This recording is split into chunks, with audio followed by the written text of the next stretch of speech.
ప్రకాశం జిల్లాలో జనసేన కేడర్ తీవ్ర అయోమయంలో ఉన్నారట. పార్టీలో మాజీ మంత్రి బాలినేని, జిల్లా పార్టీ అధ్యక్షుడు షేక్ రియాజ్లలో తాము ఎవరి వెంట నడవాలి, ఏ కార్యక్రమంలో పాల్గొనాలి అనే దానిపై ఒకరికొకరు చర్చించుకునే పనిలో పడ్డారట. ఎవరి వెంట నడిస్తే ఏమవుతుందో, అధిష్టానం ఎవరి వైపు ఉందో అర్థం కాక కేడర్ కన్ఫ్యూజ్ అవుతున్నారట. ఇంతకీ ప్రకాశం జిల్లా జన సైనికుల్లో ఆ పరిస్థితికి అసలు కారణాలేంటి? వారి అయోమయానికి కారణం ఎవరు? కూటమి ప్రభుత్వం అధికారం చేపట్టడంతో మిత్రపక్షాలైన టీడీపీతో పాటు జనసేన, బీజేపీ కూడా అధికారంలో భాగస్వాములయ్యారు. అంతవరకు బాగానే ఉంది. కానీ ప్రకాశం జిల్లాలో మాత్రం మిత్రపక్షమైన జనసేనలో అయోమయ పరిస్థితి నడుస్తోందట. పార్టీ ఆవిర్భావం నుంచి ఉన్న జిల్లా జనసేన అధ్యక్షుడు రియాజ్ వెంట నడవాలా, లేక కొత్తగా పార్టీలో చేరి అధిష్టానం దగ్గర ప్రత్యేక గుర్తింపు పొందిన మాజీ మంత్రి బాలినేని శ్రీనివాసరెడ్డి వెంట నడవాలా అనే అయోమయ స్థితిలో జిల్లా సైనికులున్నారు. ఇటువైపుంటే ఏమవుతుందో, లేక అటువైపుకు పోతే ఏమవుతుందో అర్థం కాని అయోమయ స్థితిలో క్యాడర్ కొట్టుమిట్టాడుతున్నారట. జనసేన పార్టీ ఆవిర్భావం నుంచి జిల్లా అధ్యక్షుడిగా కొనసాగుతున్న షేక్ రియాజ్ ఇప్పటి వరకు అంతా తానై పార్టీని నడుపుతూ వచ్చారు. కొందరు అతన్ని వ్యతిరేకించినప్పటికీ తప్పనిసరి పరిస్థితుల్లో నిన్న మొన్నటి వరకు సర్దుకుపోయారట. ఎన్నికల అనంతరం వైసీపీలో ఓటమి పాలైన మాజీ మంత్రి బాలినేని శ్రీనివాసరెడ్డి జనసేన తీర్థం పుచ్చుకున్నారు. దీంతో ఇక జిల్లా జనసేన అంతా తానే అయి నడుపుతారంటూ పెద్ద ఎత్తున ప్రచారం కూడా నడిచింది. కానీ అధిష్టానం మాత్రం రియాజ్కు సరైన గుర్తింపునిస్తూ వచ్చింది. బాలినేని చేరిక వరకు జిల్లా పార్టీ పూర్తి పగ్గాలు పూర్తి స్థాయిలో రియాజ్ చేతిలోనే ఉన్నాయి. అందులో భాగంగానే నామినేటెడ్ పదవి అయిన live stack development corporation board chairman పదవి రియాజ్ కు కట్టబెట్టింది. అయితే ఆ పదవి కాస్త కోర్టు కేసుల్లో ఉండడంతో కొంతకాలం రియాజ్ అలా కొనసాగారు. ఆ విషయం తెలుసుకున్న అధిష్టానం ఒంగోలులో పట్టున్న Ongole urban development authority chairman పదవినిచ్చి రియాజ్ ను గౌరవించింది. మరోవైపు జిల్లా అధ్యక్షులుగా కూడా కొనసాగిస్తూ వచ్చింది. ఆ క్రమంలో రియాజ్ కు తగిన గుర్తింపు పార్టీలో ఉందని ఆయన వర్గం కూడా ప్రచారం చేసుకుంటూ వచ్చింది. అంతవరకు బాగానే ఉన్న మాజీ మంత్రి బాలినేని శ్రీనివాసరెడ్డి జనసేన తీర్థం పుచ్చుకోవటంతో జనసేనలో ఉండే కొందరు వ్యక్తులు బాలినేని వెంట నడుస్తున్నారు. వైసీపీ నుంచి మరికొందరు బాలినేని వెంట జనసేనలోకొచ్చారు. అటు జనసేన పార్టీ అధిష్టానం కూడా మాజీ మంత్రికి తగిన గుర్తింపునిస్తూనే వచ్చింది. అయితే మరోవైపు కూటమి పార్టీలో ఉన్న టీడీపీ ఒంగోలు ఎమ్మెల్యే దామచర్ల జనార్దన్ మాత్రం బాలినేని రాకను మొదటి నుంచి వ్యతిరేకిస్తూనే ఉన్నారు. వైసీపీ ప్రభుత్వ కాలంలో జనసేన పార్టీ కార్యకర్తలపై పెట్టిన కేసులను, పవన్ కళ్యాణ్ కు వ్యతిరేకంగా ఏర్పాటు చేసిన ఫ్లెక్సీలను గుర్తు చేస్తూ జనసేన జిల్లా అధ్యక్షుడు రియాజ్ కూడా అధిష్టానానికి ఫిర్యాదులు చేస్తూనే ఉన్నారు.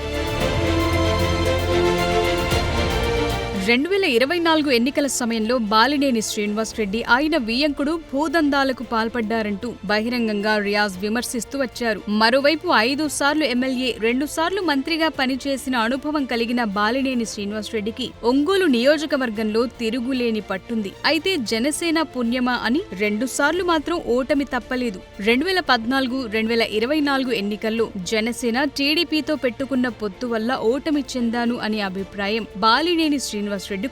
వైసీపీ ప్రభుత్వంలో భారీ భూ కుంభకోణాలకు పాల్పడ్డారని బాలినేని ఆయన వియ్యంకుడిపై విమర్శలుండడంతో తాను తన కుటుంబ సభ్యులు నిర్దోషులని నిరూపించుకునేందుకు ప్రత్యేకంగా జిల్లాలో సిట్ను కూడా ఏర్పాటు చేయించి స్వయంగా బాలినేని విచారణకు ఆదేశించారు. ప్రభుత్వం మారటంతో ఆ కేసుల నుంచి తప్పించుకోవటానికే బాలినేని జనసేనలో చేరారని బహిరంగంగానే ఎమ్మెల్యే దామచర్ల జనార్దన్, జనసేన అధ్యక్షుడు రియాజ్ విమర్శిస్తూ వచ్చారు. అయితే విమర్శలను లెక్క చేయకుండా పార్టీలో చేర్చుకున్న జనసేన అధిష్టానం ఆయనకు తగిన ప్రయారిటీ కల్పిస్తూనే వచ్చింది. కలిసి నడవాలి, కలుపుకుపోవాలి అంటూ ఎన్నిసార్లు చెప్పినప్పటికీ ఇటు రియాజ్, అటు బాలినేని ఎవరు కూడా ఒకరినొకరు కలిసే ప్రయత్నం చేయలేదు. మొదటి నుంచి పార్టీ జిల్లా అధ్యక్షుడిగా కొనసాగిన రియాజ్ తనను బాలినేని కలవలేదని అంటుండగా, మంత్రిగా చేసిన అనుభవమున్న తమ నేతకు రియాజ్ తగిన సముచిత స్థానం ఇవ్వలేదంటూ బాలినేని వర్గం ఆరోపిస్తున్నారు. అయితే వర్గపోరుకు చెక్ పెట్టాల్సిన అధిష్టానం మాత్రం తాంబూలాలిచ్చాం, తన్నుకు చావండి అన్నట్లుగా ఒక్కొక్కరికి ఒక్కొక్క బాధ్యత అప్పగిస్తూ తమాషా చూస్తోందని అంటూ జనసేన నేతలే మాట్లాడుకుంటున్నారు. ఉడా చైర్మన్ పదవిని ఇచ్చే రియాజ్ కు ప్రాధాన్యత ఇచ్చినట్లు కనిపించిన జనసేన అధిష్టానం చెక్కుల పంపిణీ కార్యక్రమాన్ని బాలినేని కుమారుడు బాలినేని ప్రణీత్ రెడ్డికి అప్పగించి వారికి సముచిత స్థానం కల్పించిందని జన సైనికులు చర్చించుకుంటున్నారు. దీంతో క్యాడర్ బాలినేని వెంట నడవాలా లేక మొదటి నుంచి ఉన్న నేత రియాజ్ వెంటనే నడవాలా అని అయోమయంలో ఉన్నారట. ఒకే పార్టీలో ఉన్న రెండు వర్గాలతో ఎటువైపు ఉండాలో అర్థం కాక అయోమయంలో పడుతున్నారట.